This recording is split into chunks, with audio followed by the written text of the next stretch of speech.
السلام عليكم الإخوان والأخوات، كيف الحال والأحوال؟ كنتمنى تكونوا بخير وعلى خير وبداية أسبوع إن شاء الله موفقة للجميع. هذا الفيديو أنا متأكد من غير المغاربة الجزائريين حتى هما غيعجبهم هذا الفيديو، لأن في هذا الفيديو غيكون واحد جواب صريح ديال علاش النظام الجزائري داير بحال هكا. في واحد التحليل واحد الكتاب خرج مؤخرا بزاف الناس ما اهتموش به، ولكن غنشوفوا في هذا الفيديو التحليل ديال هذا الكتاب، لانه اللي كتبوا ماشي سياسيين وماشي دبلوماسيين بحال ربيع الارهاب في الجزائر، ولكن اللي كتب هذا الكتاب يعني الناس مختصين، واحد اقتصادي وواحد مختص في الثقافه، يعني دي زيكسبير جاو للجزائر في اطار واحد اتفاقيه مع فرنسا للعمل، وتعاشروا مع يعني مسؤولين جزائريين وعرفوا العقليه ديال المسؤولين، وقال لك بانه هذا الشيء راه نظام، واحد النظام، وحاولوا يشرحوا هضروا على الدعاره، هضروا على الفساد، علاش لي بروجي ما خدامينش في الجزائر، يعني بواحد النظره بواحد التحليل غنشوفوها بالتفصيل التحليل ديالها. بطبيعه الحال اللي كنتي اول مره كتجي للقناه درنا واحد الاشتراك في الوصف، كاين القنوات الاحتياطيه الله يحفظ يكون عندنا علينا تبليغات في هذه القناه. وبطبيعه الحال شكرا الناس كيديروا لايك قبل ما يسير لا فيديو. نخليك تركز مع هذا التحليل القوي جدا، ونتلاقاو في الاخير ونشوفوا بعض التفاصيل وبعض الجزئيات اللي ربما غابت او ربما غتغيب عليك في الفيديو. نتلاقاو في الاخير. Je vais vous parler d'un livre qu'il faut absolument lire, d'un livre que je qualifierais le plus intéressant sur l'Algérie depuis de très nombreuses années. Tout n'est pas vrai peut-être, tout n'est pas pertinent dans ce livre, mais la démarche elle est pertinente, la démarche elle est vraie, et la démarche elle est très intéressante. Alors, récemment en France, j'ai un livre qui est malheureusement passé inaperçu, qui n'a pas été suffisamment médiatisé ni connu, parce qu'il n'a pas été écrit par des personnalités connues. Alors, je m'explique, jusqu'à maintenant, généralement, l'Algérie, quand on parlait de l'Algérie, ou c'était des Algériens, des opposants algériens, des personnalités politiques algériennes, genre qui m'a Saïd, je roule à des anciens dirigeants algériens, qui ont écrit leur mémoire, qui m'a Khad Nizar, qui m'a Chahid l'expédition Chahid Bejdid, etc. Ou là, c'était des experts algériens, voilà, des anciens dirigeants, hauts fonctionnaires de l'État algérien. Voilà. Ou c'était des personnalités étrangères, mais des personnalités politiques étrangères qui parlaient ou qui racontaient leurs souvenirs sur l'Algérie, ou quelques diplomates qui Xavier Driancourt, ancien ambassadeur français à Alger, qui parlaient de l'Algérie, mais c'était toujours des personnes qui étaient impliquées, qui avaient une relation directe ou indirecte assez personnelle avec l'Algérie. C'est-à-dire qu'ils avaient un intérêt personnel, où ils ont travaillé avec l'Algérie, où ils ont occupé une fonction en Algérie, où ils ont un intérêt, où ils sont algériens, où ils sont d'origine algérienne. Jamais on a eu un livre écrit par des experts. Il y a des gens qui ont du recul, qui ont vécu une expérience professionnelle dans notre pays, et enfin, très peu, je dirais peut-être pas jamais, parce que je veux pas être affirmatif, je n'ai pas la prétention d'avoir lu tous les livres sur notre chère Algérie, mais très peu de livres ont été rédigés par des experts qui sont indépendants et qui racontent juste leur regard professionnel sur une expérience professionnelle qu'ils ont eue sur l'Algérie, où ils apportent un jugement à partir des faits qu'ils ont pu constater et des événements qu'ils ont réellement vécus. C'est ce qui s'est passé avec le livre Le Mal algérien. Il y a un livre, un ouvrage qui est sorti récemment, Le Mal algérien, écrit par deux experts français. Il a été publié récemment aux éditions Bouquin, petite maison d'édition ici en France, pas très connue. Deux experts, un économiste et un spécialiste de la culture et des affaires culturelles, ont écrit un livre qui raconte leur expérience professionnelle en Algérie. C'est des Français, c'est des fonctionnaires français, qui racontent leur expérience en Algérie de 2013 à 2019 dans le cadre d'une mission de coopération entre l'État français et l'État algérien. Le livre Le Mal algérien fait exactement 418 pages. C'est un livre exceptionnel parce que fait de l'analyse de deux experts français qui ont travaillé pendant 2013 à 2019, c'est presque 7 ans, 6 ans. Ils racontent tout ce qu'ils ont vu, tout ce qu'ils ont vécu, comment ils ont eu leur rapport avec l'administration et les responsables de l'État algérien, où ils racontent l'envers du décor, c'est-à-dire ils rapportent toutes les anecdotes qu'ils ont eues avec des dirigeants algériens. Ils ont mangé, ils ont dîné, ils sont sortis, ils ont passé des soirées, etc. avec des dirigeants algériens de plusieurs types de partis politiques, administration, ministère, premier ministère, des gens de la présidence. Ils ont travaillé avec eux, ils ont raconté leurs anecdotes, leurs confessions, etc., les blagues, etc. Et ils ont raconté les faits, leur travail d'experts en Algérie. Les deux experts français sont très connus, dont un est vraiment connu. Il s'agit de Jean-Louis Levé, qui est un économiste en France très connu. Et le deuxième, il est beaucoup moins connu, s'appelle Paul Tolina. C'est eux qui ont fait un livre, c'est Le mal algérien. Ils l'ont appelé Le mal algérien pour décrypter justement pourquoi l'Algérie va mal. Pourquoi, en dépit de nos richesses, de notre situation géographique exceptionnelle, de nos atouts, de notre population très jeune, de notre capital humain qui est de grande qualité, pourquoi l'Algérie n'arrive pas à se développer, elle ne sait pas développer. C'est Le mal algérien. Et c'est un livre exceptionnel parce qu'il décrypte. Encore une fois, tout n'est pas vrai, on peut ne pas tout avec d'accord. Par exemple, il y a des chapitres sur la prostitution, ils exagèrent un peu, ils disent qu'il y a 4 millions de prostituées en Algérie. J'en suis pas sûr, je pense que ça c'est un peu fantasmagorique. Par exemple, des fois, ils font confiance à des personnes que je connais. Ils citent pas tous leurs interlocuteurs. Ils étaient très professionnels. Clacam a beaucoup de dirigeants algériens. Ils ont rencontré pas mal de personnalités du monde civil. Ils ont rencontré pas mal de chefs d'entreprise. Ils rapportent leurs confidences, des informations qu'on leur donne. Quelquefois, on leur donne des informations exagérées. Par exemple, quand ils parlent de certains oligarques algériens, ils ont exagéré. Le bilan de l'époque de Bouteflika, ils ont un peu exagéré. Mais la démarche est intéressante parce qu'ils ont essayé, ils ont plongé au cœur du système algérien. Ils ont plongé au cœur du système, ils racontent leur expérience de façon très neutre. Tout ce qu'ils ont vécu, ils le racontent. Ils donnent des jugements, mais ils donnent des jugements pas sur un ressentiment, sur quelque chose qu'ils ont vraiment vécu. Après, c'est autre chose, mais c'est leur vision du système algérien qui t'intéresse. Et si justement, qu'est-ce qu'ils nous apprennent ces deux auteurs? Voilà, ils sont intéressants parce qu'ils ont un bagage intellectuel très élevé. Jean-Louis Levé, par exemple, c'est un pied noir, ancien pied noir. Il est né à Sétif. Et c'est un économiste français très connu. Il a aujourd'hui 67 ans et c'est un haut fonctionnaire du gouvernement français. Il a travaillé avec plusieurs ministères, le ministère de l'Industrie, il a été au commissariat général à l'investissement, il a travaillé pour le haut commissariat du plan, qui est devenu ensuite France Stratégie. C'est un organisme qui conseille, qui accompagne la France dans sa reconstruction, dans ses politiques, dans l'édification, l'élaboration de ses politiques de développement. Ça s'appelle le Commissariat Général du Plan. Un organisme très important, c'est une institution française qui existe depuis 1946, à partir de 2006. Ça a changé, c'est elle qui élaborait les politiques, qui planifiait un petit peu les politiques de développement du pays, de la France. Elle travaille avec plusieurs ministères. C'est un universitaire intéressant. Il a été à l'Institut de recherche économique et sociale. Il a été à l'université de Paris, il a travaillé dans la revue d'économie publique. C'est un économiste très connu en France. Très connu. Ou avec l'association France-Algérie. Il s'est beaucoup intéressé à l'Algérie parce que sinon il est né en Algérie. Il est né à Sétif. Donc il a gardé une attache affective avec l'Algérie. Jean-Louis Levé, en mai 2013, ce qui est intéressant, c'est qu'il a été détaché par le gouvernement français, il a été nommé haut responsable à la coopération industrielle et technologique franco-algérienne. À l'époque, la France et l'Algérie, fin 2013, à partir de 2013, ils ont décidé de mettre en place une coopération industrielle et technologique qui avait pour objectif de mettre en place 54 projets, qui sont 54 accords qui ont été signés entre la France et l'Algérie dans le cadre de la mission de coopération technologique et industrielle franco-algérienne. C'était à l'époque un objectif très ambitieux. Alors, parce que en décembre 2012, l'Algérie et la France, ils ont signé ce qu'on appelle la déclaration d'Alger sur la coopération et l'amitié entre la France et l'Algérie. C'était François Hollande et Abdelaziz Bouteflika à l'époque qui avaient signé ce document. Voilà, le projet, le document, c'était un partenariat qui devait permettre à l'Algérie de bénéficier du savoir-faire français, de l'expertise française pour développer des projets dans le domaine économique, industriel et technologique. Il était question de développer 54 accords, 54 projets. Jean-Louis Levé, comme il était d'origine algérienne, beaucoup de pieds noirs aiment l'Algérie. Ils ont des mauvaises idées sur l'indépendance du pays, ils ont aussi l'indépendance, ils regardent l'Algérie française. En tout cas, ils aiment l'Algérie. Peut-être qu'ils aiment l'Algérie plus que les Algériens. Ou là, ils aiment l'Algérie sans les Algériens. Mais ils aiment l'Algérie. C'est-à-dire, beaucoup d'entre eux, les descendants de pieds noirs, ou là, les pieds noirs, quand tu leur parles, ils aimeraient bien que l'Algérie redevienne heureuse et prospère et développée. Ça, c'est vraiment, j'en ai parlé avec beaucoup d'entre eux, même si ils sont nostalgiques de la colonisation. Mais leur amour pour l'Algérie, leur attachement à l'Algérie, il est aussi sincère, si ce n'est plus sincère et plus noble que l'attachement que nous avons, nous, vis-à-vis de notre pays. Pour eux, ça a toujours été, pour les pieds noirs, ça a toujours été une douleur. C'était presque 1 million. Bon, les chiffres, on les a jamais, presque 1 million. Bon, peu importe, on parlera des pieds noirs plus tard. Mais leurs descendants, ou certains d'entre eux qui sont nés en Algérie, ont pu avoir de grandes carrières au sein de l'État français. Ils sont nombreux, comme ce Jean-Louis Levé, qui était fonctionnaire de plusieurs institutions importantes ici en France. Et donc, il a voulu contribuer au développement des relations géo-françaises.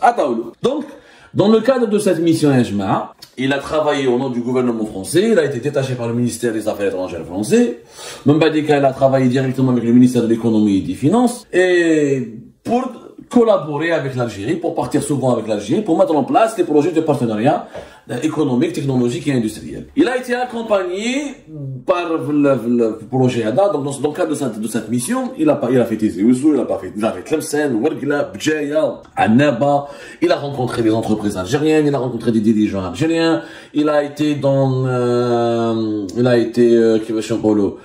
en contact permanent avec le gouvernement algérien, comme il est devenu de 2013 pratiquement jusqu'à 2019, parce que la mission Terre s'est arrêtée le 13 janvier 2019. On dit qu'il a reçu une lettre, dit voilà, votre mission s'est achevée, merci pour le travail que vous avez fait, etc. Donc il a été vraiment une passerelle, un trait d'union entre les deux pays. Pour l'État français, il avait travaillé en Algérie pour le compte de l'État français pour essayer de développer des partenariats franco-algériens. Donc, il a fréquenté tout le monde, de l'ambassade de France jusqu'à la présidence algérienne, du Premier ministre en Algérie jusqu'à l'administration, jusqu'au wali des wilayas les plus lointains. Une sacrée expérience, Jean-Louis. De cette expérience, il a décidé de faire un livre. Dans ce livre qu'il a fait avec un autre collègue qui a beaucoup travaillé aussi avec l'Algérie dans le cadre de coopération franco-algérienne, il y a son collègue Paul Tolila, qui travaille en ce moment à l'inspection générale du ministère de la Culture et de la Communication, et qui est normalien, qui est donc littéraire. Ce n'est pas un économiste comme Jean-Louis Levé. Les deux ont décidé de raconter tout ce qu'ils ont vécu comme expérience professionnelle en Algérie, comment ils ont côtoyé l'administration algérienne et les dirigeants algériens. Et ça a fait un livre exceptionnellement intéressant. Encore une fois, tout n'est pas peut-être vrai. Il y a plusieurs choses que j'ai relevées dans ce livre qui sont pas correctes ou qui sont pas exactes. Mais la démarche, elle est hyper intéressante. Parce qu'il raconte comment ils ont vécu leur travail, comment ils ont travaillé avec le régime algérien et le système algérien, et comment ils ont travaillé de l'intérieur, comment ils ont essayé de proposer des projets de développement en Algérie pour que l'Algérie puisse se développer, et que ça n'a pas marché. Ça n'a pas marché, justement. C'est l'objectif de ce livre.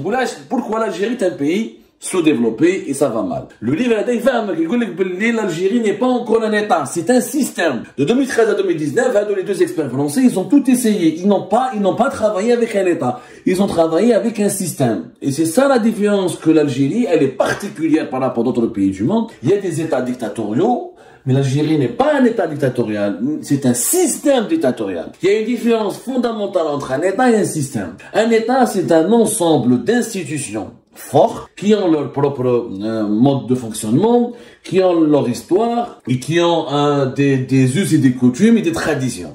L'Algérie n'a pas d'institution, c'est un système de personnes. Ce sont des clans ou des personnes, ou des clans de personnes qui dirigent et qui ont une mainmise sur l'État, et c'est l'État qui fonctionne selon les intérêts des personnes, leurs humeurs, leur parcours, leur idéologie, leur vision du monde et du pays. Et c'est ça la différence principale et qui explique pourquoi l'Algérie n'arrive pas à se développer. Généralement, les pays qui se développent, ce sont des pays qui ont créé des États forts.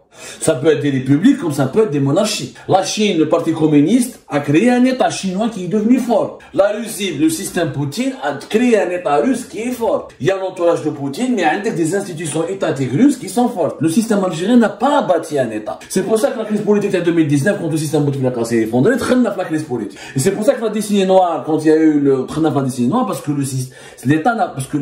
quand il y a un État, quand il y a des institutions, un parlement, un Sénat, une administration forte, des conseils, des magistrats, des conseils de magistrature, une justice, les crises sont gérées. Le pays ne s'effondre pas parce que les institutions, quand un pays a un fonctionnement institutionnel rationnel, le pays ne sombre pas dans les crises parce qu'il peut trouver des solutions par le dialogue, par le compromis, par la gestion politique ou par la gestion judiciaire. Il trouve des solutions, le pays se calme. Mais les pays qui n'ont pas d'institutions, ils ont des systèmes. Ça, c'est les personnes qui décident. Lorsqu'il y a une crise, ce sont les personnes qui se battent entre elles. Et là, c'est des pays qui sont dans l'insécurité. Le livre, il t'explique très bien cela. Mais ce qui t'explique encore mieux, il dit que l'Algérie n'est pas un pays normal. Où je connais les deux auteurs dans ce livre. L'Algérie donne le tournis, au sens propre du terme.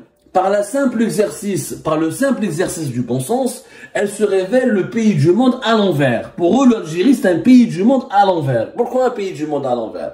Parce que tout ne fonctionne pas de façon rationnelle. Il y a des lois, il y a des textes, il y a une constitution, il y a des règles, il y a un semblant de gouvernement, mais ça ne fonctionne pas normal, ça fonctionne à l'envers. Tout fonctionne à l'envers. Ils vont étayer leurs propos. On va faire plusieurs émissions sur les révélations de ce livre. Il y a un chaos administratif en Algérie. Il y a un véritable chaos administratif. On n'arrive pas à travailler avec la bureaucratie, l'administration et le chaos administratif. Puis je trouve que non, il faut toujours connaître une personne bien placée. Quand la personne bien placée décide par téléphone, tout est débloqué. Et c'est ça le système algérien. C'est un système où tout est compliqué. Et pour que ça se débloque, il faut que des personnes hautement placées, que ce soit fait l'armée ou là au sein de la présidence, qui décident. Bon, c'est pas la peine de vous raconter, bien sûr, Romain, ils confirment, ils disent que nous avons confirmé, nous avons remarqué que le pays est un pays, le système algérien est un système militaire, ça on le sait. Ils croient que le pouvoir algérien est un pouvoir réel aux mains de l'armée, dissimulé derrière le paravent d'un président civil, appuyé par des services secrets, quadrillant la société, capable de tenir la population, tenir à l'œil, voire de liquider les opposants. Ça on le connaît. L'Algérie est un état sécuritaire, un système sécuritaire, un système profond, un état profond de la sécuritaire, une armée qui a le même mise sur l'État. C'est cool. C'est pas la peine de vous dire les extraits où ils disent, par exemple, les atouts économiques de l'Algérie sont bridés à cause des importations juteuses, la gangrène de la corruption, la rente des hydrocarbures. Ça, on le connaît. Mais ce qui est intéressant, c'est que Ouma, il t'explique pourquoi l'Algérie est le pays du monde à l'envers. Il y a des anecdotes concrètes par les administrations où rien ne peut être bloqué. Il chauffe un ministre, il chauffe des ministres, il travaille avec des wali, il travaille avec des hauts responsables d'administration, mais qui ne décident pas. L'administration d'Algérie ne décide pas. L'administration d'Algérie ne fait que bloquer. Attends, on va étudier ce dossier. Attends, on va dire non, j'attends le feu vert du ministre, j'attends le feu vert du président, j'attends le feu vert de la présidence, j'attends le feu vert, etc., etc., etc. C'est le côté anecdote détaillée. Par exemple, il y a dans ce livre, ils ont rencontré, quand il y a eu beaucoup de blocages, etc., ils ont parlé à un haut responsable algérien, dont ils ne citent pas le nom, ils disent, à quoi ça sert vos ministres alors, si vous ne décidez pas? Si à chaque fois vous devez attendre que la présidence, ou que l'armée, que le service secret vous appelle. À quoi vous avez des ministres? Vous savez, chez nous, on a des ministres parce que lorsque nous recevons des ministres d'autres pays, il faut bien que nous mettions en face des ministres. C'est tout.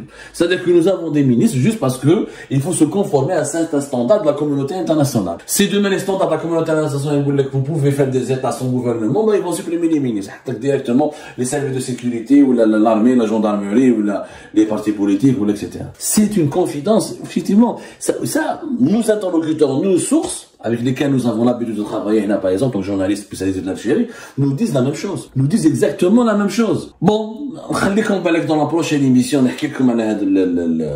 ce qui a été, quelques extraits.